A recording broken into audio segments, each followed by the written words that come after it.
నమస్తే dairy farmers, మీరు చూస్తున్నారు farmer life Telugu YouTube channel. So మీ అందరికీ మా షెడ్ గురించి తెలుసు. మా షెడ్ ఎంత వేసినాం అనేది మళ్ళీ కొత్త మొన్న షెడ్ వేసింది వీడియో చూసిరు కదా. అయితే మా షెడ్ చుట్టూ ఏంటంటే ఇలా ఫెన్సింగ్ వేసినాం. ఈ ఫెన్సింగ్ మొత్తం కూడా సెకండ్ హ్యాండ్లో తీసుకొచ్చినాం జాలీలు. సో సెకండ్ హ్యాండ్లో తీసుకొచ్చిన జాలీలకు ఎంత ఖర్చు వచ్చింది, ఎన్ని పోలు పట్టినాయి, ఈ మొత్తం ఎంత కొలతతో వేసినాం, ఎంత హైట్ వేసినాం అనేది మొత్తం వీడియోలో మాట్లాడుకుందాం. దానికన్నా ముందు మీరు మన ఛానల్ సబ్స్క్రైబ్ చేసుకోకుండా సబ్స్క్రైబ్ చేసుకోరి. అయితే మీరు ఒకవేళ డైరీ ఫామ్ పెట్టాలనుకుంటారా, డైరీ ఫామ్ పెట్టాలనుకుంటే మీరు ముందు దేని ఇన్వెస్ట్ చేసినా చేయకుండా మాత్రం ఫస్ట్ ఫెన్సింగ్ మీద ఇన్వెస్ట్ చేయరు. ఎందుకంటే నా ఎక్స్పీరియన్స్ ప్రకారం అయితే ఫెన్సింగ్ అనేది ఫస్ట్ ఉండాలి మనకు. డైరీ ఫామ్ షెడ్ ఉన్నా, రేకులు మంచిగా షెడ్ ఉన్నా లేకపోయినా ఆవులు ఏదో ఒక గుడిసె కిందనన్నా వండుకుంటాయి, కానీ దీని చుట్టూ మాత్రం ఫెన్సింగ్ లేకపోతే బాగా అది లాస్ ఉంటుంది మనకు. ఏంటంటే ఫస్ట్ కుక్కలు, మెయిన్ కుక్కలతోటి బాగా ఎక్కువ ఎఫెక్ట్ ఉంటుంది. మన డైరీ ఫామ్ లోపల తవుడు ఉన్నా కానీ పల్లిపిండి అయినా లేకపోతే మన చిన్న చిన్న దూడలు పుట్టినాక ఆ స్మెల్కు కుక్కలు వస్తుంటాయి. కుక్కలు వచ్చి కుక్కలను దూడలను కొరకడం లేదంటే మన తవుడు అంతా ఖరాబ్ చేయడం ఇదంతా చేస్తాయి.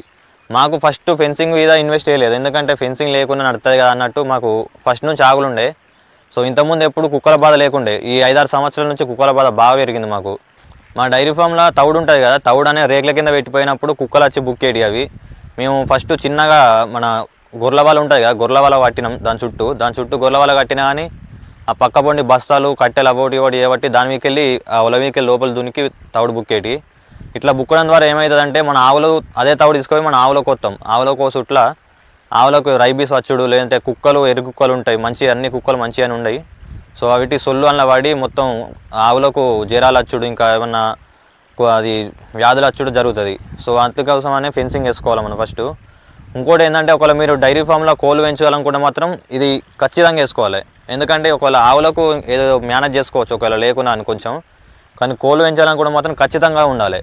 ఎందుకంటే మేము ఇంతకుముందు మా దగ్గర 150 కోళ్ళ దాకా పెంచినాం.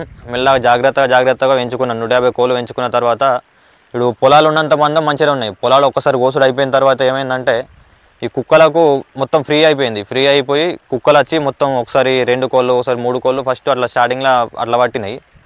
సో మనం ఏంటంటే ఈ కుక్కలు అట్లా కామన్ కదా, వీటి ఆకుల కోసం అట్లా పడతాయి కదా అని మేము తరుముకుంటా కుక్కలు నీటి రానియకుండా చూసుకున్నాం.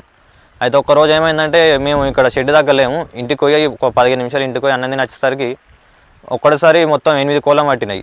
మళ్ళీ సెకండ్ రోజు మళ్ళీ పట్టినాయి కుక్కలు. సో అట్లా పట్టుట్లో బాగా లాస్ వచ్చింది. అందుకే ఇక ఫెన్సింగ్ తేవాలని ఫిక్స్ అయిపోయినాం. ఎంత ఖర్చు అయినా ఫెన్సింగ్ తేవాలని ఫిక్స్ అయ్యి ఫెన్సింగ్ తెచ్చినాం. ఇంతకుముందు మీకు లాస్ట్ వీడియోలో ఒకసారి చెప్పినా అనుకుంటా. అయితే మా రేకుల మందమే కట్టినాం, ఒక 2 పక్కల కట్టినాం. 2 పక్కల కొత్త జాలీలు తీసుకొచ్చి కడితే మాకు బాగా ఖర్చు వచ్చింది. అప్పుడు ఒక 5 జాలీలు తీసుకొచ్చినాం. 5 జాలీలు తీసుకొచ్చినందుకే మాకు 16,000 దాకా ఖర్చు వచ్చింది. సో ఇదేంటంటే ఈ కుక్కల బాధ ఇంకా ఇవన్నిటి నుంచి తప్పించుకోవాలంటే మీరు ఖచ్చితంగా ఫెన్సింగ్ వేసుకోవాలి. అండ్ ఇంకోటి మెయిన్ ఏంటంటే ఇక్కడ ఫెన్సింగ్ వేసినప్పుడు మీరు తక్కువ ఖర్చులు అయిపోయేటట్టు చూసుకోరు. ఎందుకంటే ఫెన్సింగ్ మీద ఇన్వెస్ట్ చేయాలి, కానీ మొత్తం దానిని ఎక్కువ ఇన్వెస్ట్ చేసుకుంటే మనకు లాస్ వస్తుంది. ఎందుకంటే ఫస్ట్ స్టార్టింగ్ కదా, మన డైరీ ఫామ్ స్టార్టింగ్లో అయితే ఎక్కువ ఇన్వెస్ట్ చేసుకోవద్దు ఫెన్సింగ్ మీద. చిన్నగా మన ఒక 4 ఫీట్ల మందం జాలీలు తీసుకొచ్చి ఇట్లా సెకండ్ హ్యాండ్ల జాలీలా లేకపోతే ఏదైనా ఒకటి కట్టెలు కట్టడం ఏదైనా ఒకటి చూసుకున్న తర్వాత తక్కువ ఇన్వెస్ట్ చేసి మళ్ళీ డైరీ ఫామ్ మనం మంచిగా సక్సెస్ అవుతున్నాం అనుకునేటప్పుడు మళ్ళీ కొంచెం ఎక్కువ ఇన్వెస్ట్ చేసి ఇట్లా చేసుకోరు. ఎందుకంటే ఫస్టే ఇన్వెస్ట్ చేసుకుంటే మన ఖర్చు ఎక్కువ అవుతుంది. అయితే ఇంకోటి మా డైరీ ఫామ్లో కోళ్ళను కూడా చంపుతున్నా అని చెప్పినా కదా. అయితే 150 కోళ్ళకు 100 కోళ్ళ దాకా చంపినాయి. ఇది ఎట్లా అంటే కోళ్ళను అది చంపి తింటలేవు మొత్తం అన్నిట్లను. వచ్చి ఒక 2-3 కోళ్ళను తిని మిగతా అన్నిట్లను వట్టిన చంపి పడేసిపోతున్నాయి. సో ఇట్లా బాగా లాస్ వచ్చింది. ఇప్పుడు మా దగ్గర ఒక కోడికి కిలోకు 400 రూపాయలు ఉంది రేటు. సో మనకు కోడికి కిలో వేసుకున్నా కానీ 400 ఇంటూ 100 కోళ్ళు వేసుకుంటే 40,000 రూపాయలు లాస్ వచ్చింది. అంటే ఒక్కటిసారి కాదు, ఈ 2-3 నెలల నుంచి. సో ఇట్లాంటి లాస్ బాగుంది కాబట్టి ఎట్లయితే అట్లా అని మేము దీని మీద ఇన్వెస్ట్ చేసుకున్నాం. ఈ జాలీలు కూడా సెకండ్ హ్యాండ్లో ఎడ తీసుకొచ్చినామంటే మాకు తెలిసిన వాళ్ళు ఒక కోళ్ళ ఫారం ఉంది. కోళ్ళ ఫారం అనేది అది ఇప్పుడు క్లోజ్ చేసి ఇప్పుతురు. సో కోళ్ళ ఫారం ఇప్పితే వీటిలో ఒక షెడ్కు 40,000 పెట్టి మాట్లాడుకున్నాం మేము. 40,000 అయింది జాలీలకు, ఓన్లీ జాలీలకే 40,000 అయింది. వీటిలను అంటే మన కోళ్ళ ఫారం వాళ్ళు ఇప్పకముందే తీసుకున్నాం మేము. సో ఇప్పిన ఖర్చులు అన్నీ చూసుకుంటే ఇంకా 45,000 50,000 దాకా అవుతుంది. మాకు 4 రోజులు పట్టింది ఇది మొత్తం ఇప్పు ఖర్చుడు.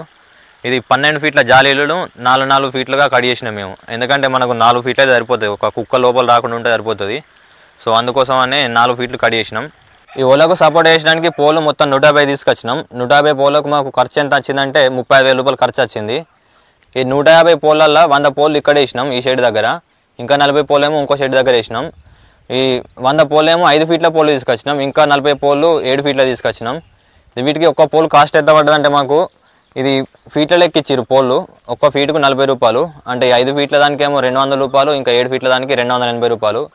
మొత్తం 35,000 రూపాయలు ఖర్చు వచ్చింది. అంటే ప్లస్ లేబర్ కాస్ట్ ఇంకా ట్రాన్స్పోర్ట్ కాస్ట్ కలిపి 35,000 రూపాయలు అయింది. సో ఈ జాలికొన్ను పోళ్లకు 75,000 రూపాయలు ఖర్చు వచ్చింది.